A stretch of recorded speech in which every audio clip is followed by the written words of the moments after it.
Ketika air menguasai tanah, bencana banjir di Sumatera.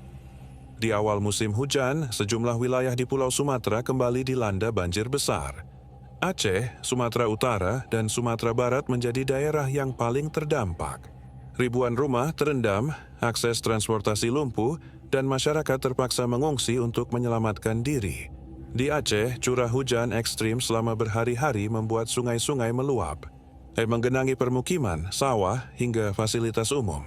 Beberapa daerah seperti Aceh Utara, Biriwen, dan Aceh Timur berada dalam kondisi paling parah. Arus deras bahkan merusak jembatan dan memutus jalur antar kecamatan. Sumatera Utara tak luput dari bencana. Kabupaten Langkat, Deli Serdang, hingga Medan bagian pinggiran dikepung banjir akibat luapan sungai Sei Babura, Deli, dan Wampu. Banyak warga kehilangan barang-barang berharga dan harus mengungsi ke tempat yang lebih aman. Di Sumatera Barat, banjir bercampur dengan tanah longsor terjadi di daerah Agam, Solok, dan Padang Pariaman. Kontur daerah yang berbukit membuat air dengan cepat turun ke pemukiman. Material lumpur dan batu ikut terbawa arus, memperparah kerusakan rumah serta jalan. Penyebab banjir-banjir besar di Sumatera terjadi karena kombinasi beberapa faktor. Curah hujan tinggi, musim penghujan dengan intensitas ekstrem menyebabkan sungai tidak mampu menampung debit air. Degradasi hutan dan alih fungsi lahan, penebangan hutan, pertambangan, dan pembukaan lahan yang tidak terkendali mengurangi kemampuan tanah menyerap air. Sedimentasi sungai, endapan lumpur dan sampah membuat aliran sungai dangkal sehingga mudah meluap. Drainase kota yang buruk. Di kawasan perkotaan, saluran air tersumbat sehingga air meluap ke jalan dan pemukiman. Perubahan iklim pola cuaca semakin ekstrim, hujan turun dalam waktu singkat namun dengan intensitas sangat tinggi. Dampak banjir bencana banjir menimbulkan berbagai dampak serius, kerusakan rumah dan infrastruktur jembatan roboh, jalan terputus, fasilitas umum rusak. Mengganggu aktivitas ekonomi dan pendidikan sekolah diliburkan, pasar terendam, dan jalur transportasi lumpuh.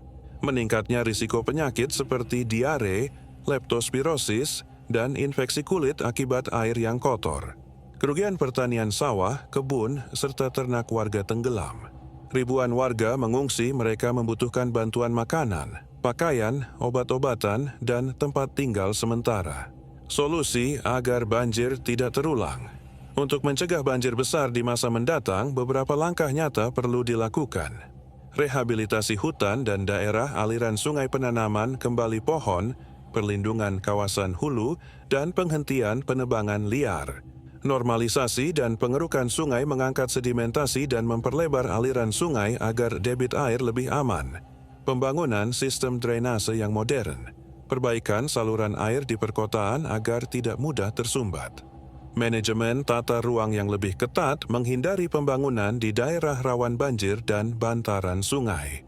Teknologi peringatan dini, early warning system, memasang sensor hujan, sistem monitoring sungai, dan sirin peringatan bencana.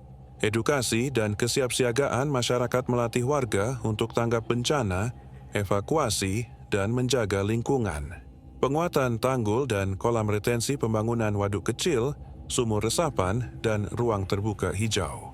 Banjir di Aceh, Sumatera Utara, dan Sumatera Barat adalah pengingat bahwa alam membutuhkan keseimbangan.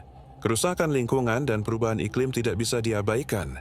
Dengan kerja sama pemerintah dan masyarakat, bencana seperti ini bisa diminimalkan, dan masa depan yang lebih aman dapat diwujudkan.